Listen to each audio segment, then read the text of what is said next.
اعوذ باللہ من الشیطان الرجیم بسم اللہ الرحمن الرحیم رب اشرح لی صدری ویسر لی امری واحلل عقدۃ من لسانی یفقہوا قولی۔ ہم دیکھ رہے تھے فتنوں کا دور۔ اب دیکھیں گے فتنے بارش کے قطروں کی طرح تمہارے گھروں میں داخل ہو رہے ہیں۔ اسامہ بن زید رضی اللہ تعالیٰ عنہ نے بیان کیا کہ نبی صلی اللہ علیہ وآلہ وسلم مدینہ کے محلوں میں سے ایک محل پر چڑھے اور فرمایا، میں جو کچھ دیکھتا ہوں تم بھی دیکھتے ہو؟ لوگوں نے کہا نہیں۔ آپ صلی اللہ علیہ وآلہ وسلم نے فرمایا، میں فتنوں کو دیکھتا ہوں کہ وہ بارش کے قطروں کی طرح تمہارے گھروں میں داخل ہو رہے ہیں۔ فتنے رات کے ٹکڑوں کی طرح نازل ہوں گے۔ ابو ہریرہ رضی اللہ تعالیٰ عنہ سے روایت ہے کہ آپ صلی اللہ علیہ وآلہ وسلم نے فرمایا، تاریک رات کے ٹکڑوں کی طرح فتنوں کے واقع ہونے سے پہلے تم نیک اعمال کی جلدی کرو۔ صبح کو آدمی ایماندار ہوگا اور شام کو کافر ہو جائے گا، اور شام کو ایماندار ہوگا اور صبح کو کافر ہو جائے گا۔ لوگ دین کو دنیا کے سامان کی خاطر فروخت کر دیں گے۔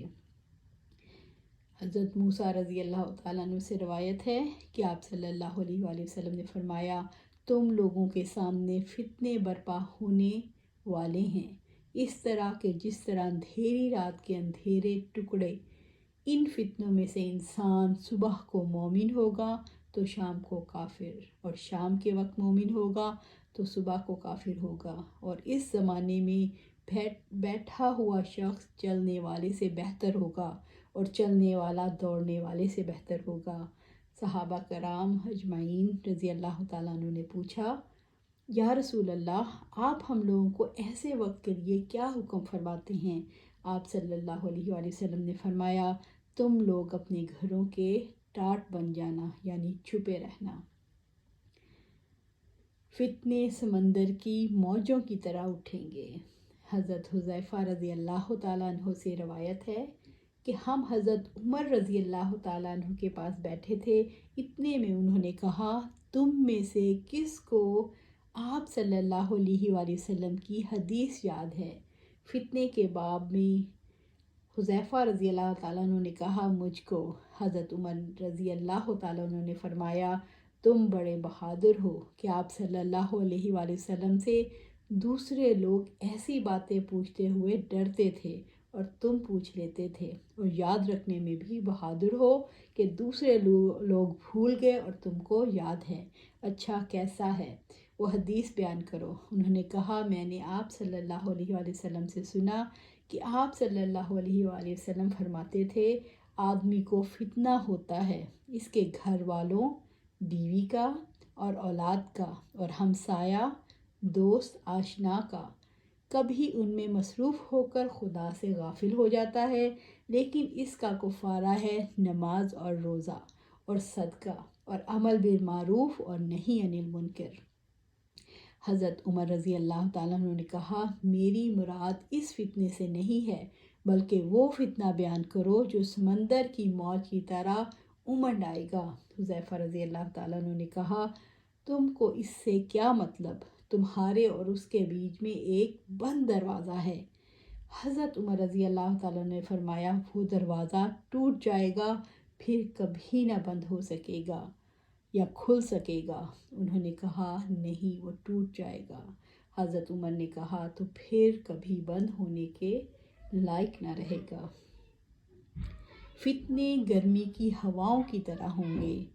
ابو ادریس خولانی رحمۃ اللہ علیہ سے روایت ہے کہ حضرت حذیفہ بن یمان رضی اللہ تعالیٰ عنہ نے کہا، اللہ کی قسم، میں لوگوں میں سب سے زیادہ جانتا ہوں کہ کون کون سے واقعات میرے اور قیامت کے درمیان پیش آنے والے ہیں، اور مجھے ان فتنوں کے بتانے سے صرف یہی بات مانی ہے کہ رسول اللہ صلی اللہ علیہ وآلہ وسلم نے بعض راز کی باتیں مجھے بتائیں جنہیں میرے علاوہ کسی سے بھی ذکر نہیں کیا، لیکن رسول اللہ صلی اللہ علیہ وآلہ وسلم نے فتنوں کے بارے میں فرمایا اس حال میں کہ آپ صلی اللہ علیہ وآلہ وسلم ایک مجلس میں تھے جس میں میں بھی موجود تھا۔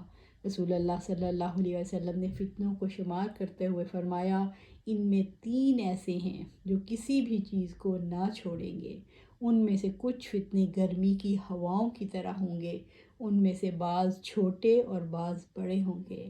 حذیفہ رضی اللہ تعالیٰ عنہ نے کہا، میرے علاوہ باقی سب قوم مجلس اب اس دنیا سے رخصت ہو چکی ہیں۔ صحابہ رضی اللہ تعالیٰ عنہ کو فتنوں کے دور کو کیسے پہچانتے تھے؟ سلمان کہتے ہیں کہ انہوں نے ابو وائل سے سنا، انہوں نے کہا کہ اسامہ رضی اللہ تعالیٰ عنہ سے کہا گیا کہ آپ عثمان بن عفان رضی اللہ تعالیٰ عنہ سے گفتگو کیوں نہیں کرتے کہ آپ مسلمانوں کی شکایت کا خیال رکھیں۔ انہوں نے کہا، میں نے خلوت میں ان سے گفتگو کی ہے، لیکن فتنہ کے دروازے کو کھولے بغیر کہ اس طرح میں سب سے پہلے اس دروازے کو کھولنے والا ہوں گا۔ میں ایسا آدمی نہیں ہوں کہ کسی شخص سے جب دو آدمیوں پر امیر بنا دیا جائے یہ کہوں کہ تم سب سے بہتر ہو، جبکہ میں رسول اللہ صلی اللہ علیہ وسلم سے سن چکا ہوں۔ آپ صلی اللہ علیہ وآلہ وسلم نے فرمایا، ایک شخص کو قیامت کے دن لایا جائے گا اور اسے آگ میں ڈال دیا جائے گا، پھر وہ اس میں اس طرح چکی پیسے گا جیسے گدھا پیستا ہے، پھر دوزخ کے لوگ اس کے چاروں طرف جمع ہو جائیں گے اور کہیں گے، اے فلاں، کیا تم نیکیوں کا حکم کرتے ہو اور برائیوں سے روکا نہیں کرتے تھے؟ وہ شخص کہے گا، میں اچھی بات کے لیے کہتا تو ضرور تھا لیکن خود نہیں کرتا تھا، اور بری بات سے روکتا بھی تھا لیکن خود کرتا بھی تھا۔ حضرت حذیفہ رضی اللہ تعالیٰ عنہ سے روایت ہے کہ آپ صلی اللہ علیہ وآلہ وسلم نے مجھے ہر اس بات کی خبر دی جو قیامت تک پیش آنے والا ہے، اور ہر چیز کے بارے میں آپ صلی اللہ علیہ وسلم سے سوال کیا گیا، سوائے اس کے کہ میں آپ صلی اللہ علیہ وآلہ وسلم سے یہ سوال نہیں کیا کہ اہل مدینہ کو کون سی چیز مدینہ سے نکالے گی۔ حضرت جندب رضی اللہ تعالیٰ عنہ سے روایت ہے کہ جرہ واقعہ کے دن آیا تھا۔ جرہ کوفہ میں ایک جگہ ہے جہاں کوفہ والے حضرت سعید بن عاص رضی اللہ تعالیٰ عنہ سے لڑنے کے لیے جمع ہوئے تھے۔ جب انہوں نے حضرت عثمان رضی اللہ تعالیٰ عنہ کو کوفہ کا حاکم بنا کر بھیجا تھا، وہاں ایک آدمی بیٹھا ہوا تھا۔ میں نے کہا، آج کے دن تو یہاں بہت خون ریزی ہوگی۔ تو اس آدمی نے کہا، اللہ کی قسم نہیں۔ میں نے کہا، اللہ کی قسم کیوں نہ ہوگی؟ اس نے کہا، اللہ کی قسم ہرگز نہیں۔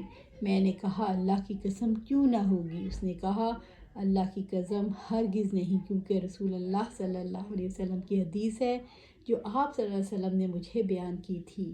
میں نے کہا، تو میرے لیے برا ہم نشین ہے، آج سے اس لیے کہ تو سنتا ہے میں تیری مخالفت کر رہا ہوں، حالانکہ تو بھی رسول اللہ صلی اللہ علیہ وسلم سے اس بارے میں حدیث سن چکا ہے، مگر مخالفت کرنے سے تو نے مجھے منع کیوں نہیں کیا؟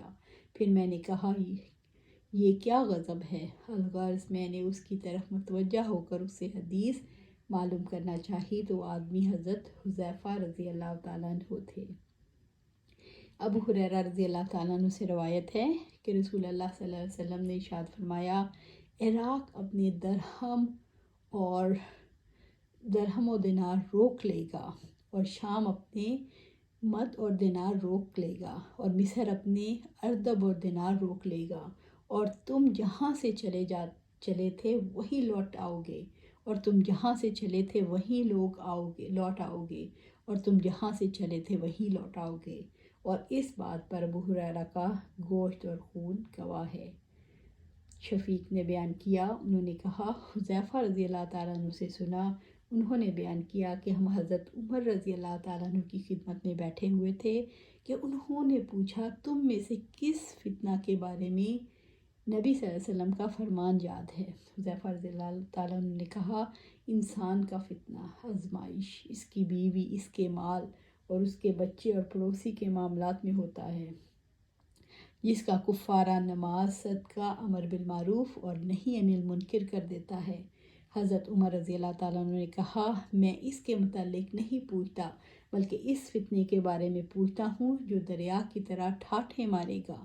حذیفہ رضی اللہ تعالیٰ عنہ نے بیان کیا، امیر المومنین، تم پر اس کا کوئی خطرہ نہیں، اس کے اور تمہارے درمیان ایک بند دروازہ رکاوٹ ہے۔ عمر رضی اللہ تعالیٰ عنہ نے پوچھا، کیا وہ دروازہ توڑ دیا جائے گا یا کھولا جائے گا؟ بیان کیا کہ توڑ دیا جائے گا۔ عمر رضی اللہ تعالیٰ نے اس پر کہا، پھر تو وہ کبھی بد نہ ہو سکے گا۔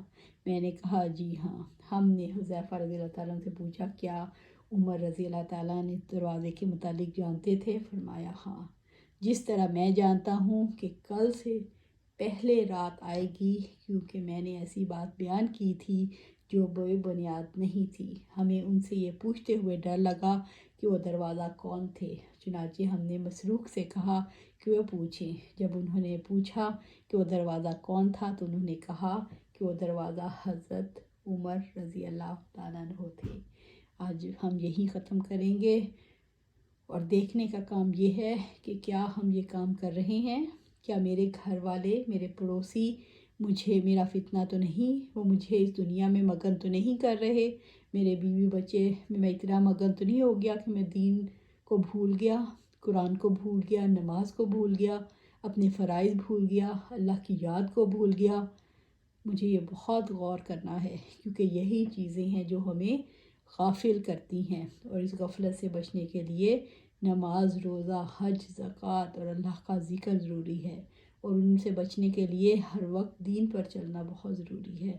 مجھے اور آپ کو اللہ سبحانہ تعالیٰ دین پر استقامت عطا فرمائے، قرآن و سنت سے ہدایت حاصل کرے، قرآن و سنت کے مطابق زندگی گزاریں، دین کو قائم کریں اپنی زندگیوں میں، اور سب کو اس کی طرف دعوت دیں، اور مل کے ایک ایسی جماعت قائم کریں جو امر بالمعروف اور نہی عن المنکر کا کام کرے۔ آمین یا رب العالمین۔